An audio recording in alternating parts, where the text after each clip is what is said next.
ಎಲ್ಲ ಆತ್ಮ ಬಂಧುಗಳಿಗೂ ಶರಣಾರ್ಥಿ. ನನ್ನ ಹೆಸರು ಮಂಜುಳಾ ಬಿ. ಮೇಡಮ್ ಕೇಳಿಸ್ತಿದ್ಯಾ ಚೆನ್ನಾಗಿ? ಚೆನ್ನಾಗಿ ಕೇಳಿಸ್ತಾ ಇದೆ, ನೀವು ಹಾ ಪ್ರಾರಂಭಿಸಿ. Okay madam. Manjula B, Tumakuru. ನಾನು ಈ ಧ್ಯಾನಕ್ಕೆ ಬಂದು 3 ವರ್ಷ ಆಯ್ತು. ಆ ಈ ಮಹಾವತಾರ್ ಫೌಂಡೇಶನ್ಗೆ ಬಂದು 1.5 ವರ್ಷ ಆಗ್ತಾ ಬಂತು. ಇದು ನನಗೆ ಆಕ್ಚುಲಿ ಫಸ್ಟ್ ನಮ್ಮ ರಿಲೇಷನ್ ಇಂದ ಪರಿಚಯ ಆಯ್ತು. ಏನೋ ಇದು ಝೂಮ್ ಲಿಂಕ್ ಅಲ್ಲ ತಾಳು ಏನಿರ್ಬೋದು ಅಂತ ಆನ್ ಮಾಡಿದೆ. ಅವಾಗ ಮಧ್ಯಾಹ್ನದ ತರಗತಿ ನಾನು ಅಟೆಂಡ್ ಮಾಡಿದ್ದು, ಫಸ್ಟ್ ಮಧ್ಯಾಹ್ನದ ತರಗತಿ ಅಂದ್ರೆ 3 ಗಂಟೆ ಬ್ಯಾಚ್ ಅಟೆಂಡ್ ಮಾಡ್ತಾ ಬಂದೆ. ಆಮೇಲೆ ಹಿಂಗೆ ನೋಡ್ತಾ ಒಂದ್ಸತಿ ನೋಡೋಣ ಅಂತ ಹೇಳ್ಬಿಟ್ಟು ಮಾರ್ನಿಂಗ್ ಒಂದ್ಸತಿ ಆನ್ ಮಾಡಿದಾಗ, ಓ ಮಾರ್ನಿಂಗ್ ಸೆಷನ್ ಇದೆ ಇದ್ರಲ್ಲಿ ಅಂತ ಹೇಳ್ಬಿಟ್ಟು ಆ ಎಲ್ಲ ಬೆಳಗ್ಗೆ ಮಧ್ಯಾಹ್ನ ರಾತ್ರಿ 11:30 ಬ್ಯಾಚು ಎಲ್ಲಾ ಬ್ಯಾಚ್ಗಳ್ನು ಅಟೆಂಡ್ ಮಾಡ್ತಾ ನನಗೆ ಮುಂಚೆ ಅಂತಂದ್ರೆ ನಾನು ಧ್ಯಾನಕ್ಕೆ ಬರಕ್ಕೆ ಮುಂಚೆ ಧ್ಯಾನ ಮಾಡ್ತಾ ಇದ್ದೆ. ಬಟ್ ನಾನು ಕೆಲವೊಂದು ಜಂಜಾಟದಲ್ಲಿ ಸಿಗಾಕೊಂಡಿದ್ದೆ. ಹಾಗಾಗಿ ನಾನು ಡಿಪ್ರೆಷನ್ ಇಂದ ಬಳಲ್ತಾ ಇದ್ದೆ. 9 ಗಂಟೆ 9:30 ಎದ್ದೇಳೋದು, ಒಂಥರ ಯಾವ್ದ್ರಲ್ಲೂ ಆಸಕ್ತಿ ಇರ್ಲಿಲ್ಲ. ಏನೋ ಮಾಡ್ಬೇಕು, ಜೀವನ ಮಾಡ್ತಾ ಇದ್ದೆ. ಹಿಂಗಿರ್ಬೇಕಾದ್ರೇನೆ ಅವರು ನಮ್ ರಿಲೇಷನ್ ಬಾಯ್ಲಿ ಧ್ಯಾನ ಮಾಡು, ಧ್ಯಾನಕ್ಕೆ ಬಂದ್ರೆ ಸರಿ ಹೋಗ್ತೀಯಾ ಅಂತ ನನ್ ಕಂಡೀಷನ್ ಗೊತ್ತಿತ್ತು. ಹಾಗಾಗಿ ಅವರು ಧ್ಯಾನಕ್ಕೆ ಕರ್ಕೊಂಡ್ ಬಂದ್ರು. ಬಂದ್ ಧ್ಯಾನ ಮಾಡ್ತಾ ಇದ್ದೆ ಅಷ್ಟೇನೆ. ಈ ಮಹಾವತಾರ್ ಫೌಂಡೇಶನ್ಗೆ ಬಂದ್ಮೇಲೆ ಇಲ್ಲಿ ಗುರುಗಳು ಕೊಟ್ಟಂತ ಶಿವಾಂಬು ಚಿಕಿತ್ಸೆ 6 ತಿಂಗಳಿಂದ ಶಿವಾಂಬು ಚಿಕಿತ್ಸೆನ ಅಳವಡಿಸ್ಕೊಂಡಿದೀನಿ. ಆಮೇಲೆ ಮುದ್ರಾ ಥೆರಪಿ, ಆಕ್ಯುಪ್ರೆಷರ್, ಕೆಲವೊಂದು ಇದನ್ನ ಅಲ್ಲೇನೆ ನಾವು ಡೈರೆಕ್ಟ್ ಆಗಿ ಆಕ್ಯುಪ್ರೆಷರ್ ಕ್ಲಾಸ್ ಎಲ್ಲ ಫಿಸಿಕಲ್ ಕ್ಲಾಸ್ ಅಲ್ಲಿ ಹೋಗಿ ಮಹಾವತಾರ್ ಫೌಂಡೇಶನ್ ಅಲ್ಲಿ ಫಸ್ಟ್ ನಾನು ಇದಕ್ ಬಂದಾಗ್ಲೂ ನೋಡೋಣ, ಆಫೀಸ್ ನೋಡ್ಬೇಕು ಅಂತ ಹೇಳ್ಬಿಟ್ಟು ನಾನು ನಮ್ಮ ಯಜಮಾನ್ರು ಹೋಗಿ ಫೌಂಡೇಶನ್ ನಲ್ಲಿ ಅಲ್ಲಿ ಈ ಕ್ರಿಸ್ಟಲ್ಸ್ ಇದೆಲ್ಲ ನಾನೇನ್ ಹಾಕೊಂಡಿದೀನಿ ಇದೆಲ್ಲ ಅಲ್ಲೇ ತಗೊಂಡಿದ್ದು. ತಗೊಂಡು ಗುರುಗಳು ಮಾತಾಡಿಸ್ಕೊಂಡು ಆಮೇಲೆ ನಾನು ಔರಾ ಹೀಲಿಂಗು ಮಾಡಿಸ್ಕೊಂಡೆ. ಆಕ್ಯುಪ್ರೆಷರ್ ಅಲ್ಲ, ಮರ್ಮಾ ಥೆರಪಿನೂ ತಗೊಂಡೆ. ಈ ತರ ಸುಮಾರು 1-2-3 ಸತಿ ಹೋಗಿ ತಗೊಂಡು ಈಗ ನಾನು ಧ್ಯಾನ ಅಂದ್ರೆ ನಮ್ ಗುರುಗಳು ಹೇಳ್ತಾ ಇದ್ರು, ಯಾರಿಗೆ ಎಷ್ಟು ಸಮಸ್ಯೆ ಇದೆ ಅಂದ್ರೆ ಅಷ್ಟು ಹೊತ್ತು ನಾವು ಧ್ಯಾನ ಮಾಡ್ಬೇಕು, ಎಲ್ಲ ನಿವಾರಣೆ ಆಗುತ್ತೆ ಅಂತ. ಹೌದಲ್ವಾ? ಎಲ್ಲರೂ ಹೇಳ್ಬೇಕಾದ್ರೆ ಎಲ್ಲ ಅದು ವಾಸಿ ಆಯ್ತು ಇದು ವಾಸಿ ಆಯ್ತು, ನನ್ಗೆ ಯಾಕೆ ವಾಸಿ ಆಗಲ್ಲ ಅನ್ಕೊಂಡು ನಾನು ರಾತ್ರಿ ಹಗಲು ನೋಡೋಣ ಅಂತ ಹೇಳ್ಬಿಟ್ಟು, ಹೆಂಗು ಹಳ್ಳಿಲಿದ್ದೆ, ಹಂಗಾಗಿ ನಾನು ಕೂರ್ತಾ ಇದ್ದೆ. ನಾನು ರಾತ್ರಿ ಹಗಲು ನಾನು ಎಷ್ಟೊತ್ತು ರಾತ್ರಿ 11 ಗಂಟೆ ಕೂತ್ಕೊಂತಿದ್ದೆ ಎಲ್ಲ ಕೆಲಸ ಮುಗಿಸಿ. ಇನ್ನ 3 ಗಂಟೆ 4 ಗಂಟೆಗೆ ಮಲಗ್ತಿದ್ದೆ. ಒಟ್ನಲ್ಲಿ ಯಾವಾಗ ಎಚ್ಚರ ಆಗುತ್ತೋ ಅವಾಗ. ಈ ರೀತಿ ನಾನು ಸಂಪೂರ್ಣವಾಗಿ ಧ್ಯಾನನ ಅಳವಡಿಸ್ಕೊಂತ ಬಂದೆ. ಈಗ ನಾನು ಈ ಮುದ್ರಾ ಥೆರಪಿ ಮಾಡ್ಕೊಂಡು, ಅಂದ್ರೆ ಈಗ ಒಂದ್ ಸ್ವಲ್ಪ ದಿವಸದಿಂದ, ಈಗ ಒಂದ್ 6 ತಿಂಗಳಿಂದ ಕಿವಿ ಯಾರ ಇಲ್ಲೇ ಹತ್ರದಲ್ಲೇ ನಿಂತ್ಕೊಂಡು ಮಾತಾಡಿದ್ರು ಅವ್ರೇನೋ ಮಾತಾಡಿದ್ರು ನನ್ಗೆ ಇನ್ನೇನೋ ಕೇಳಿಸ್ತಾ ಇತ್ತು. ಅವಾಗ ಗುರುಗಳು ಕೊಟ್ಟಂತ ಶೂನ್ಯ ಮುದ್ರೆ, ಅಂದ್ರೆ ಇಲ್ಲಿ ಹೇಳ್ತಕ್ಕಂಥದ್ದು ಎಲ್ಲಾ ಮುದ್ರೆಗಳು ಅಂದ ದೈನಂದಿಕ ನಿತ್ಯ ಆರೋಗ್ಯವಾಗಿರಕ್ಕೆ ನಾವು ಯಾವ ಮುದ್ರೆಗಳನ್ನ ಹಾಕೊಂಡು ನಾವು ಆರೋಗ್ಯವಾಗಿರ್ಬೋದು, ಅಂದ್ರೆ ವಿತೌಟ್ ಮೆಡಿಕೇಶನ್ ನಾವು ಈ ಥೆರಪಿಗಳನ್ನ ಉಪಯೋಗಿಸಿ ನಾವ್ ಯಾವ ರೀತಿ ಆರೋಗ್ಯವಾಗಿರ್ಬೋದು ಅಂತ ಇದನ್ನ ಹೇಳಲಿಕ್ಕೆ ಇವತ್ತು ಇಷ್ಟಪಡ್ತಾ ಇದ್ದೀನಿ. ಅದರಲ್ಲಿ ಒಂದು ಮುದ್ರಾ ಥೆರಪಿ ಸ್ಟಾರ್ಟ್ ಮಾಡ್ತೀನಿ. ಮುದ್ರಾ ಥೆರಪಿ ಎಂದರೆ ಕೈ ಬೆರಳುಗಳನ್ನು ನಿರ್ದಿಷ್ಟ ಭಂಗಿಗಳಲ್ಲಿ ಇರಿಸುವ ಮೂಲಕ ದೇಹದ ಪಂಚಭೂತಗಳು ಅಂದರೆ ನೆಲ, ನೀರು, ಬೆಂಕಿ, ಗಾಳಿ, ಆಕಾಶ ಸಮತೋಲನವನ್ನು ಕಾಪಾಡುವ ಯೋಗದ ಒಂದು ಭಾಗವಾಗಿದೆ. ಇದು ಒತ್ತಡ ನಿವಾರಣೆ, ರಕ್ತ ಸಂಚಾರ ವೃದ್ಧಿ ಮತ್ತು ವಿವಿಧ ದೈಹಿಕ ಹಾಗೂ ಮಾನಸಿಕ ಸಮಸ್ಯೆಗಳನ್ನು ಗುಣಪಡಿಸಲು ನೆರವಾಗುತ್ತದೆ. ಪಂಚಭೂತಗಳು ಮತ್ತು ಬೆರಳುಗಳು. ನಮ್ಮ ಕೈಯ ಪ್ರತಿಯೊಂದು ಬೆರಳು ಒಂದೊಂದು ಪ್ರಕೃತಿಯ ಅಂಶವನ್ನು ಪ್ರತಿನಿಧಿಸುತ್ತದೆ. ನೋಡಿ ಮಾಸ್ಟರ್ಸ್, ನೀವು ಈಸಿಯಾಗಿ ಸಿಂಪಲ್ ಆಗಿ ನೀವು ಕಲ್ತ್ಕೊಳ್ಳೋಕೆ ಒಂದು ಟೆಕ್ನಿಕ್ ಹೇಳ್ಕೊಡ್ತೀನಿ. ಈ ರೀತಿ ಕೈ ಇಟ್ಕೊಳ್ಳಿ. ಈ ರೀತಿ ಕೈ ಇಟ್ಕೊಂಡ್ರೆ ಫಸ್ಟ್ ಕಿರುಬೆರಳು ಅಂದ್ರೆ ಈಗ ಭೂಮಿ ಕೆಳಗಡೆ ಏನಿದೆ? ನೀರು. ಹಾಗಾಗಿ ಇದು ನೀರು ಅಂದ್ರೆ ಜಲತತ್ವ. ಕಿರುಬೆರಳು ಜಲತತ್ವ, ಕೆಳಗಡೆ ನೀರಿದೆ. ನೀರಿನ ಮೇಲೆ ಏನಿದೆ?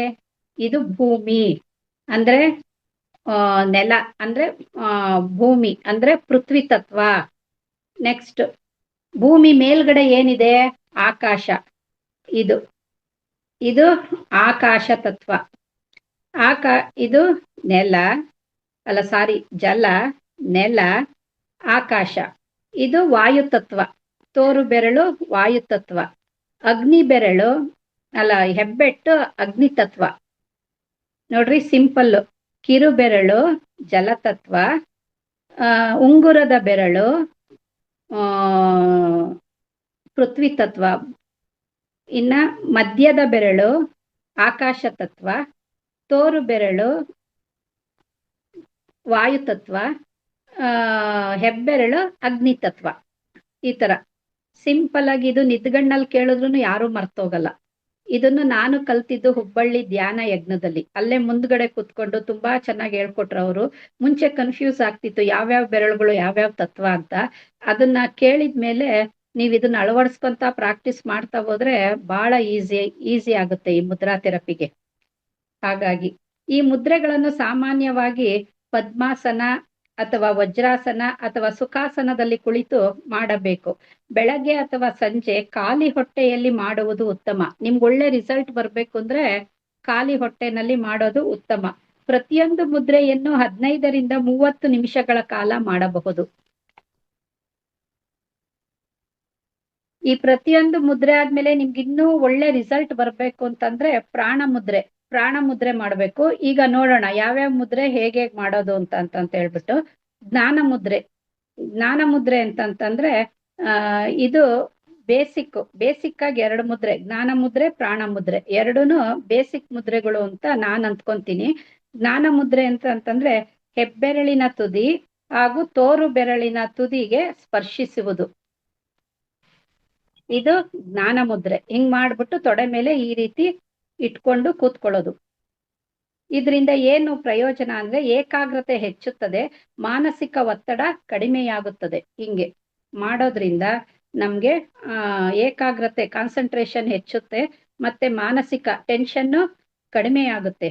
ಇನ್ನ ಪ್ರಾಣ ಮುದ್ರೆ ಹೆಂಗೆ ಮಾಡೋದು ಅಂತಂತಂದ್ರೆ ಹೆಬ್ಬೆರಳಿನ ತುದಿಯನ್ನು ಕಿರುಬೆರಳು ಮತ್ತು ಉಂಗುರದ ಬೆರಳ ತುದಿಗೆ ಸೇರಿಸುವುದು.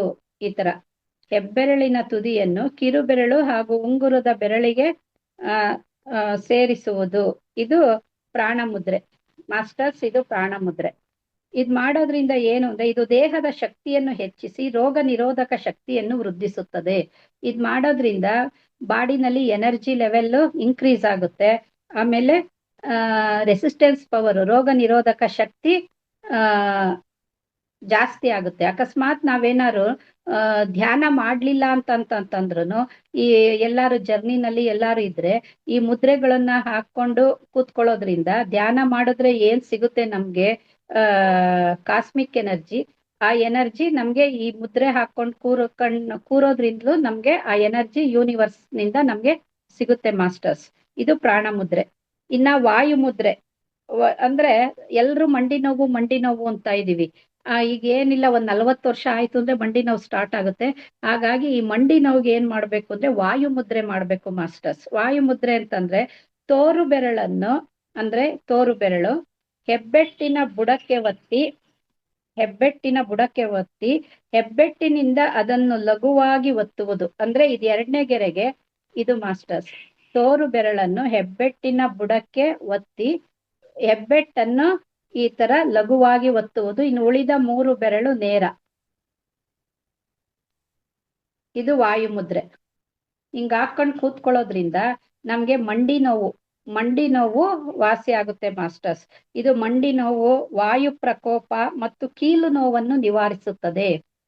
ಇದು ವಾಯು ಮುದ್ರೆ ಗುರುಗಳು ಹೇಳಿದ್ದಾರೆ.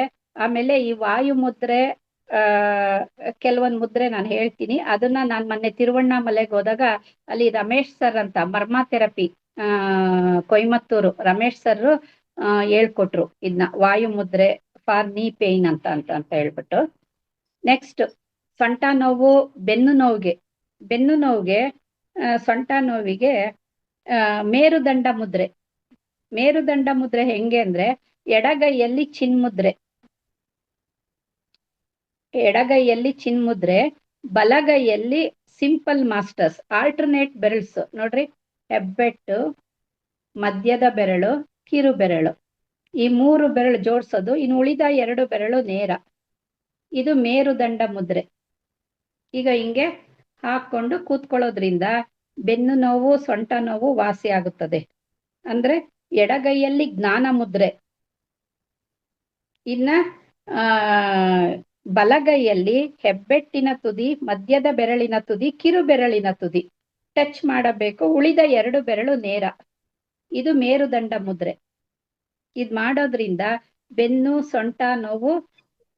ನಮ್ ರಿಲೇಷನ್ ಒಬ್ರು ಕೂತ್ಕೊಳ್ಳೋಕೆ ಆಗ್ತಾ ಇರ್ಲಿಲ್ಲ, ನಿಂತ್ಕೊಂಡು ಒದ್ದಾಡ್ತಿದ್ರು. ಅವ್ರಿಗೆ ಡಿಸ್ಕ್ ಆಗ್ತಾನೆ ಜಸ್ಟ್ ಸ್ಲಿಪ್ ಡಿಸ್ಕ್ ಆಗೋಗಿತ್ತು. ನಾನು ಹಿಂಗೆ ಹಳ್ಳಿಗೆ ಹೋಗಿದ್ದೆ, ಬಂದ್ರು. ಸರಿ ಅಂತ ಹೇಳ್ಬಿಟ್ಟು ನಾನು ಈ ಮುದ್ರೆ ಹಾಕಿ ಕೂರಿಸ್ದೆ. ಅವರು ನಿಜ ಕಣಕ, ಇದ್ರಲ್ಲಿ ಏನ್ ಪವರ್ ಇದೆ, ನನ್ ಕೈಲಿ ಒದ್ದಾಡ್ತಿದ್ದೆ. ಕೂತ್ಕೊಳ್ಳೋರು ನಿಂತ್ಕೊಳ್ಳೋರು ಒದ್ದಾಡೋರು. ನಾನಿಲ್ಲ, ಹಿಂಗ ಹಾಕೊಂಡ್ ಕೂತ್ಕೊಳ್ಳಿ, ನನ್ಗೀಗ ಹಾಯ್ ಅನ್ನಿಸ್ತಿದೆ ಅಂತ ಹೇಳ್ಬಿಟ್ಟು ಇದು ಪ್ರತ್ಯಕ್ಷವಾಗಿ ನಾನು ನೋಡಿದೀನಿ ಮಾಸ್ಟರ್ಸ್. ಆಮೇಲೆ ಡೈಲಿ ನಾನು ಇದನ್ನ ಮಾಡ್ಕೊಳ್ತೀನಿ. ಇದೆಲ್ಲ ದಿನನಿತ್ಯ. ಮಂಡಿ ನೋವಿಂದು, ಈ ಬೆನ್ನು ನೋವು, ಸೊಂಟ ನೋವಿಂದು ಡೈಲಿ ನಾನು ಮಾಡ್ತಕ್ಕಂತ ಮುದ್ರೆಗಳು. ಇನ್ನ ಶುಗರ್ಗೆ ಮಾಸ್ಟರ್ಸ್, ಶುಗರ್ಗೆ ಇದು ರಮೇಶ್ ಸರ್ ಹೇಳ್ಕೊಟ್ಟಿದ್ದೀನ. ಇನ್ ಮುಂದೆ ಬರ್ತಕ್ಕಂತ ಮುದ್ರೆ ಇದು ರಮೇಶ್ ಸರ್ ಹೇಳ್ಕೊಟ್ರು. ಶುಗರ್ಗೆ ನೋಡಿ ಮಾಸ್ಟರ್ಸ್, ಎಡಗೈಯಲ್ಲಿ ಸೂರ್ಯ ಮುದ್ರೆ, ಬಲಗೈಯಲ್ಲಿ ಅಪಾನ ಮುದ್ರೆ. ಬರ್ಕೊಳ್ಳೋದಾದ್ರೆ ಬರ್ಕೊಳ್ಳಿ. ಎಡಗೈಯಲ್ಲಿ ಸೂರ್ಯ ಮುದ್ರೆ, ಬಲಗೈಯಲ್ಲಿ ಅಪಾನ ಮುದ್ರೆ. ಇದು ಶುಗರ್ಗೆ. ಇದು 20 ನಿಮಿಷ ಮಾಡಬೇಕು. ಹೆಂಗೆ ಮಾಡೋದು ನೋಡೋಣ. ಸೂರ್ಯ ಮುದ್ರೆ, ಸೂರ್ಯ ಮುದ್ರೆ ಅಂತಂದ್ರೆ ರಿಂಗ್ ಫಿಂಗರ್. ಈ ರಿಂಗ್ ಫಿಂಗರ್ನ ಹೆಬ್ಬೆಟ್ಟಿನ ಬುಡಕ್ಕೆ ಇಟ್ಟು ಅದರ ಮೇಲೆ ಹೆಬ್ಬೆಟ್ಟು ಈಗ ಹಿಂಗೆ ನೋಡಿ. ಇನ್ನೊಂದ್ಸರ್ತಿ ಹೇಳ್ತೀನಿ. ಸೂರ್ಯ ಮುದ್ರೆ, ರಿಂಗ್ ಫಿಂಗರ್ನ ಹೆಬ್ಬೆಟ್ಟಿನ ಬುಡಕ್ಕೆ ಇಟ್ಟು ಅದರ ಮೇಲೆ ಹೆಬ್ಬೆಟ್ಟು ಅಂದ್ರೆ ಎರಡನೇ ಗೆರೆಗೆ ಈ ರೀತಿ ಒತ್ತುವುದು. ಇದು ಸೂರ್ಯ ಮುದ್ರೆ. ಎಡಗೈಲಿ ಸೂರ್ಯ ಮುದ್ರೆ ಹಾಕ್ಬೇಕು. ಬಲಗೈಯಲ್ಲಿ ಅಪಾನ ಮುದ್ರೆ. ಅಪಾನ ಮುದ್ರೆ ಹೆಂಗೆ ಮಾಡೋದು ನೋಡೋಣ.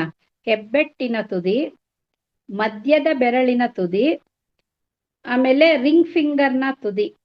ಇದು ಈ ರೀತಿ ಹೆಬ್ಬೆಟ್ಟಿನ ತುದಿ, ಮಧ್ಯದ ಬೆರಳಿನ ತುದಿ, ಉಂಗುರದ ಬೆರಳಿನ ತುದಿ, ಈ ಮೂರನ್ನು ಟಚ್ ಮಾಡಿ ಉಳಿದ 2 ಬೆರಳು ನೇರ. ಈ ರೀತಿ ಎಡಗೈಯಲ್ಲಿ ಸೂರ್ಯ ಮುದ್ರೆ, ಬಲಗೈಯಲ್ಲಿ ಅಪಾನ ಮುದ್ರೆ. ಈ ರೀತಿ ಮಾಡ್ಕೊಂಡು ತೊಡೆ ಮೇಲೆ ಇಟ್ಕೊಂಡು ಕೂತ್ಕೊಳ್ಳೋದು. ಈ ರೀತಿ ಮಾಡೋದ್ರಿಂದ ಇದು 20 ನಿಮಿಷ ಮಾಡಬೇಕು. ಇದಾದ್ಮೇಲೆ ಪ್ರಾಣ ಮುದ್ರೆ. ಪ್ರಾಣ ಮುದ್ರೆ ಒಂದು 10 ನಿಮಿಷ ಮಾಡೋದು. ಇದು 20 ನಿಮಿಷ ಮಾಡ್ಬಿಟ್ಟು ಇದ್ರ ಜೊತೆಗೇನೆ ನಿಮ್ಗೆ ಮುಷ್ಟಿ ಮುದ್ರೆನೂ ಮಾಡ್ಬೇಕು ಮಾಸ್ಟರ್ಸ್. ಶುಗರ್ಗೆ ಮುಷ್ಟಿ ಮುದ್ರೆ ಮಾಡೋದ್ರಿಂದ ಇದು ನೋಡ್ರಿ, ಒಟ್ಟು ಶುಗರ್ಗೆ 3 ಮುದ್ರೆ ಬರುತ್ತೆ. ಒಂದು ಸೂರ್ಯ ಮುದ್ರೆ, ಆಮೇಲೆ ಒಂದು ಅಪಾನ ಮುದ್ರೆ, ನೆಕ್ಸ್ಟ್ ಮುಷ್ಟಿ ಮುದ್ರೆ 20 ನಿಮಿಷ. ಇದೇನ್ ಹೇಳ್ದೆ, ಸೂರ್ಯ ಮುದ್ರೆ ಅಪಾನ ಮುದ್ರೆ 20 ನಿಮಿಷ. ಒಂದ್ ಕೈಯಲ್ಲಿ ಸೂರ್ಯ ಮುದ್ರೆ, ಇನ್ನೊಂದ್ ಕೈಯಲ್ಲಿ ಅಪಾನ ಮುದ್ರೆ 20 ನಿಮಿಷ. ನೆಕ್ಸ್ಟ್ ಮುಷ್ಟಿ ಮುದ್ರೆ 20 ನಿಮಿಷ ಸಪ್ರೇಟ್ ಮಾಡಿ. ಇದಾದ್ಮೇಲೆ ಪ್ರಾಣ ಮುದ್ರೆ ಹಾಕೊಳ್ಳಿ. ಮುಷ್ಟಿ ಮುದ್ರೆ ಹೆಂಗ್ ಮಾಡೋದು ಅಂತಂದ್ರೆ ನೋಡಿ ಮಾಸ್ಟರ್ಸ್, ಈ ಬೆರಳುಗಳನ್ನ ಈ ರೀತಿ ಮುಷ್ಟಿ ಮಾಡಿ ಅದ್ರ ಮೇಲೆ ಹೆಬ್ಬೆಟ್ಟು ಈ ರೀತಿ ಮಾಡಿ ಮೇಲ್ಮುಖ ನೋಡಿ.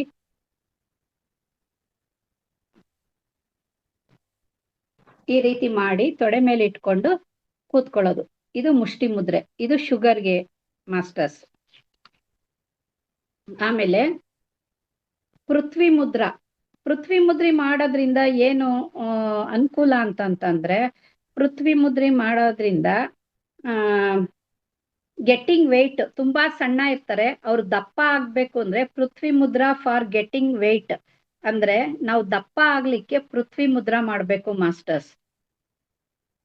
ಇನ್ನ ಸೂರ್ಯ ಮುದ್ರಾ ಮಾಡೋದ್ರಿಂದ ಲಾಸ್ ಆಫ್ ವೆಯ್ಟ್.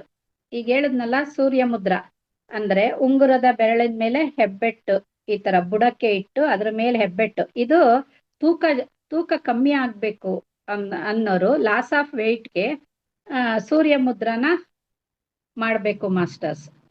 ಪೃಥ್ವಿ ಮುದ್ರಾ ಮಾಡೋದ್ರಿಂದ, ಅಂದ್ರೆ ಪೃಥ್ವಿ ಮುದ್ರಾ ಅಂತಂದ್ರೆ ಇದನ್ನೇ ಈ ರೀತಿ ಪೃಥ್ವಿ ತತ್ವ ಇದು ಟಚ್ ಮಾಡೋದು. ಇದು ಪೃಥ್ವಿ ಮುದ್ರಾ.